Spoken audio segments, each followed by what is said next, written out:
Vizag steel plant లో భారీ పేలుడు ఘటనను చాలా సీరియస్ గా తీసుకుంది జాతీయ మానవ హక్కుల సంఘం. ఈ కేసును సుమోటోగా విచారించాలని నిర్ణయం తీసుకుంది.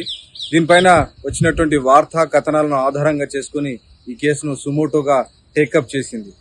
ఈ ఘటన పైన వివరణ ఇవ్వాలని ఆంధ్రప్రదేశ్ ప్రభుత్వాన్ని ఆదేశించింది.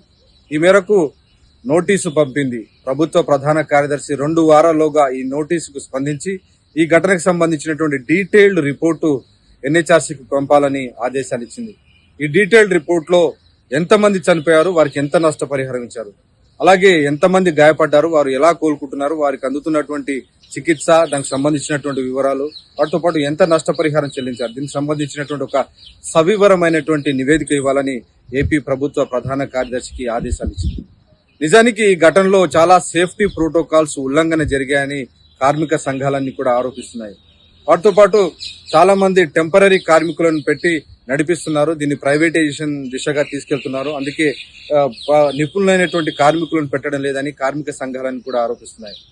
నిన్న మాజీ ముఖ్యమంత్రి వైఎస్ జగన్మోహన్ రెడ్డి కూడా ఈ బాధితులను పరామర్శించారు.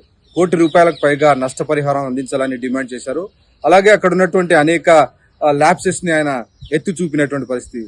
సో ఆయన విజిట్ అయినటువంటి నెక్స్ట్ డేనే ఎన్హెచ్ఆర్సీ ఈ విషయంలో జోక్యం చేసుకుంది. వార్తా కథనాల ఆధారంగా ఈ కేసుకు సంబంధించినటువంటి విషయాలపైన సుమోటోగా విచారణ చేయాలని నిర్ణయం తీసుకుంది. వెంటనే నోటీస్ ఇచ్చి 2 వారాల్లోగా రాష్ట్ర ప్రభుత్వం ఈ అంశంలో ఎలాంటి చర్యలు తీసుకుంది, ఎలా బాధితులను ఆదుకుంది, ఎంత నష్టపరిహారం ఇచ్చిందని డీటెయిల్డ్ రిపోర్ట్ ఇవ్వాలని అడిగింది.